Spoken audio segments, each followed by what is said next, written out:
नमस्कार साईं भक्तों, कैसे हैं आप? आज हम श्री साईं सच्चरित्र के अध्याय 8 के बारे में विस्तार से पढ़ेंगे। पहला विषय है नीम वृक्ष तले पादुका स्थापना। श्री साईं बाबा के पादुकाओं की स्थापना किस तरह से की गई? मोहिन तंबोली के साथ कुश्ती। इस विषय में बाबा हमें बताना चाहते हैं कि हमें अपने मन के साथ साथ अपने शरीर को भी स्वस्थ और तंदुरुस्त रखना चाहिए। जल का तेल में बदलना, ये बाबा का बहुत बड़ा चमत्कार रहा है कि उन्होंने बिना तेल के जल से दिए जलाए। नकली जौहर अली, इस विषय से ही पता चल रहा है कि ये जो जौहर अली नाम के शख्स थे, इन्होंने बाबा को अपना गुरु कहना शुरू कर दिया, जबकि बाबा ने ये कभी स्वीकार नहीं करा। तो चलिए साथियों, इन सभी विषय को हम विस्तार से पढ़ते हैं। पहले हम अपने सतगुरु सच्चिदानंद सतगुरु साईनाथ महाराज को याद करते हैं। अनंत कोटि ब्रह्मांड नायक राजाधिराज योगी राज पर ब्रह्म सच्चिदानंद सतगुरु साईनाथ महाराज की जय। नीम वृक्ष तले पादुका स्थापना। श्री अक्कलकोट महाराज के एक भक्त भाई कृष्ण जी अलीबागकर उनके चित्र का नित्य पूजन किया करते थे। एक बार उन्होंने अक्कलकोट जाकर महाराज की पादुकाओं का दर्शन एवं पूजन करने का निश्चय किया, परंतु इससे पूर्व ही अक्कलकोट महाराज ने स्वप्न में दर्शन देकर उनसे कहा कि आजकल शिरडी में ही मेरा वास है, तुम वहीं जाकर मेरा पूजन करो। इसलिए भाई ने अपने कार्यक्रम में परिवर्तन कर शिरडी आकर श्री साईं बाबा की पूजा की।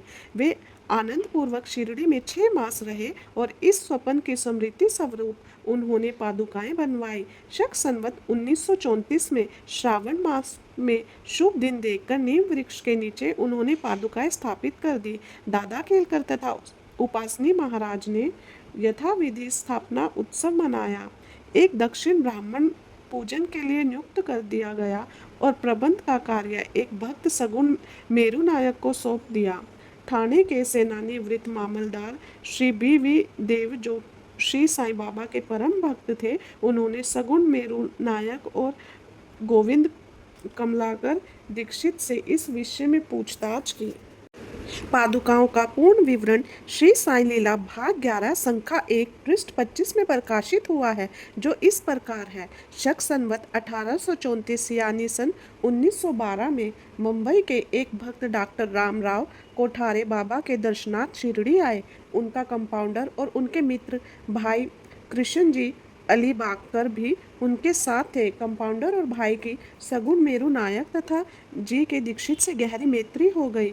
अन्य विषयों पर चर्चा करते समय इन लोगों को विचार आया कि श्री साईं बाबा के शिरडी में प्रथम आगमन तथा पवित्र नीम वृक्ष के नीचे निवास करने की ऐतिहासिक स्मृति के उपलक्ष्य में क्यों न पादुकाएं स्थापित की जाए। जब पादुकाओं के निर्माण पर विचार विमर्श होने लगा, तब भाई के मित्र कंपाउंडर ने कहा कि यदि यह बात मेरे स्वामी कोठारे को मालूम हो जाए तो वे इस कार्य के निमित्त अति सुंदर पादुकाएं बनवा देंगे। यह प्रस्ताव सबने मान लिया और डॉक्टर कोठारे को इस विषय की सूचना दे दी गई। उन्होंने शिरडी आकर पादुकाओं की रूपरेखा बनवाई तथा इस विषय में उपासनी महाराज से भी खंडोबा के मंदिर में भेंट की। उपासनी महाराज ने उसमें संशोधन किया और कमल पुष्पादि खींचे तथा नीचे लिखा श्लोक भी रचा, जो नीम वृक्ष के महत्व व बाबा की योग्य शक्ति का प्रतीक था, जो इस प्रकार है। सदा नीम वृक्षस्य मूलादिवासात् सुधा श्रावीणम तिक्तमयपयम प्रियम तम तरुण कल्पवृक्षाधिकम साधयंतम नमामि शवरम सद्गुरुम साईनाथम। इस श्लोक का भावार्थ यह है कि मैं भगवान साईनाथ को नमन करता हूँ, जिनका सानिध्य पाने से नीम का कड़वा व अप्रिय वृक्ष भी अमृत वृत्ति करता था। इस वृक्ष का रस अमृत कहलाता है। इसमें अनेक रोगों से मुक्ति दिलाने का गुण होने के कारण इसे कल्प वृक्ष से भी श्रेष्ठ माना गया है। उपासनी महाराज का विचार सबको अच्छा लगा और उस पर अमल किया गया। पादुकाएं मुंबई में तैयार कराई गई और कंपाउंडर के हाथों शिरडी भेज दी गई। बाबा के आज्ञानुसार उनकी स्थापना श्रावण मास की पूर्णिमा के दिन की गई। इस दिन प्रातःकाल 11 बजे वी के दीक्षित उन्हें अपने मस्तक पर धारण कर खंडोबा मंदिर से समारोह पूर्वक द्वारका माई में लाए। बाबा ने पादुकाएं स्पर्श कर कहा कि ये भगवान श्री चरण हैं। इनकी नीम वृक्ष के नीचे स्थापना कर दो। इसके एक दिन पूर्व ही मुंबई के एक पारसी भक्त पास्ता सेठ ने 25 रुपए का मनी आर्डर भेजा। बाबा ने ये रुपए पादुकाओं की स्थापना के लिए दे दिए। स्थापना के कुल 100 रुपए खर्च हुए, जिसमें 75 रुपए चंदन द्वारा इकट्ठे हुए। पहले 5 वर्षों तक डॉक्टर कोठारे दीपक के निमित्त 2 रुपए मासिक भेजते रहे। उन्होंने पादुकाओं के चारों ओर लगाने के लिए लोहे की छड़ें भी भेजी। स्टेशन से छड़ें ढोने और छप्पर बनाने का खर्च सगुण मेरू नायक ने दिया। आजकल जरवाड़ी पूजन करते हैं और सदगुरु मेरू नायक नवेद अर्पण करते तथा संध्या को दीपक जलाते हैं। भाई कृष्ण जी पहले अक्कलकोट महाराज के शिष्य थे। अक्कलकोट जाते हुए वे शक संवत 1834 में पादुका स्थापन के शुभ अवसर पर शिरडी आए और दर्शन करने के पश्चात जब उन्होंने बाबा से अक्कलकोट प्रस्थान करने की आज्ञा मांगी, तब बाबा कहने लगे, अरे अक्कलकोट में क्या है, तुम वहाँ व्यर्थ क्यों जाते हो? वहाँ के महाराज तो यही मैं स्वयं विराजित हूँ। यह सुनकर भाई ने अक्कलकोट जाने का विचार त्याग दिया। पादुका स्थापित होने के पश्चात वे बहुधा शिरडी आया करते थे। श्री बीवी देव ने अंत में ऐसा लिखा है कि इन सब बातों का विवरण हेमाड़ पंथ को विदित नहीं था, अन्यथा वे श्री साईं सच्चरित्र में लिखना कभी नहीं भूलते। अगला विषय है मोहिउद्दीन तंबोली के साथ कुश्ती। शिरडी में मोहिउद्दीन तंबोली नामक एक पहलवान रहता था। बाबा का उससे किसी बात को लेकर विवाद हो गया। फलस्वरूप दोनों में कुश्ती हुई और बाबा हार गए। इसके बाद बाबा के जीवन में एकाएक परिवर्तन आ गया। अब वे कफनी पहनते, लंगोट बांधते और एक कपड़े के टुकड़े से सिर ढकते थे। वे आसन तथा शयन के लिए टाट के टुकड़े का इस्तेमाल करते थे। इस प्रकार फटे पुराने चिथड़े पहनकर वे बहुत संतुष्ट प्रतीत होते थे। वे सदैव यही कहा करते थे कि गरीब अव्वल बादशाही, अमीर से लाख सवाई, गरीबों का अल्लाह भाई। गंगाधर को भी कुश्ती से बड़ा प्रेम था। एक बार जब वह कुश्ती लड़ रहे थे, तब इसी तरह का त्याग भाव उनके भी जागृत हुआ। उस समय उन्हें देववाणी सुनाई दी कि भगवान के साथ खेल में अपना शरीर लगा देना चाहिए। इसलिए वे संसार को त्याग कर आत्मानुभूति की दिशा में झुक गए। फिर पुणे तांबे के निकट एक मठ बनाकर अपने शिष्यों के साथ रहने लगे। श्री साईं बाबा न लोगों से मिलते और न ही उनसे वार्तालाप करते थे। जब कोई उनसे कुछ पूछता तो वे केवल उतना ही उत्तर देते थे। दिन के समय वे नीम वृक्ष के नीचे विराजमान रहते थे। कभी कभी वे गांव की मेड़ पर नाले के किनारे एक बबूल वृक्ष की छाया में बैठे रहते थे और संध्या को अपनी इच्छानुसार कहीं भी वायु सेवन को निकल जाया करते थे। नीम गांव में वे बहुधा बाला साहेब डेंगले के घर जाया करते थे। बाबा उन्हें बहुत प्यार करते थे। उनके छोटे भाई, जिनका नाम नाना साहेब था, वे दूसरा विवाह करने पर भी उनको कोई संतान न थी। बाला साहेब ने नाना साहेब को श्री साईं बाबा के दर्शनार्थ शिरडी भेजा। कुछ समय पश्चात साईं बाबा की कृपा से नाना साहेब को पुत्र रत्न की प्राप्ति हुई। इसी समय वे बाबा के दर्शनार्थ लोगों का अधिक संख्या में आना प्रारंभ हो गया तथा उनकी कीर्ति भी दूर दूर तक फैलने लगी। अहमदनगर में भी उनकी अधिक प्रसिद्धि हो गई। तभी नाना साहेब चांदोरकर, केशव चिदम्बर तथा अन्य कई भक्त शिरडी आने लगे। बाबा दिन भर अपने भक्तों के साथ घिरे रहते और रात्रि में जीर्ण शीर्ण मस्जिद में शयन करते थे। इस समय बाबा के पास कुल सामग्री चिल्म, तंबाकू, एक टमरेल, एक लंबी कफनी, सिर के चारों ओर लपेटने का कपड़ा और एक सक्का था, जिसे वे सदा अपने पास रखते थे। सिर पर सफ़ेद कपड़े का एक टुकड़ा वे सदा इस प्रकार बांधते थे कि उनका एक छोर बाएं कान पर से पीठ पर गिरता हुआ ऐसा प्रतीत होता था मानो बालों का जूड़ा हो। हफ्तों तक उसे वे साफ नहीं करते थे। पैर में कोई जूता या चप्पल भी नहीं पहनते थे। केवल एक टाट का टुकड़ा ही अधिकतर दिन में उनके आसन का काम देता था। वे एक कोपिन धारण करते और सर्दी से बचने के लिए दक्षिण मुख हो धुनी से तपते थे। वे धुनी में लकड़ी के टुकड़े डाला करते थे तथा अपना अहम, इच्छाओं और समस्त विषया शक्तियों को उसमें होम देते थे। वे सदा अल्लाह मालिक का आचरण किया करते थे। जिस मस्जिद में वे पधारते थे, उसमें केवल 2 कमरों के बराबर लंबी जगह थी और यही सब भक्त उनके दर्शन करते थे। सन 1912 के बाद उनमें कुछ परिवर्तन आया। पुरानी मस्जिद का जीर्णोद्धार हो गया और उसमें एक फर्श भी बनाया गया। मस्जिद में निवास करने के पूर्व बाबा दीर्घ काल तक तकिया में रहे। वे पैरों में घुंघरू बांधकर प्रेम विभोर होकर सुंदर नृत्य व गायन भी किया करते थे। अगला विषय है जल का तेल में बदलना।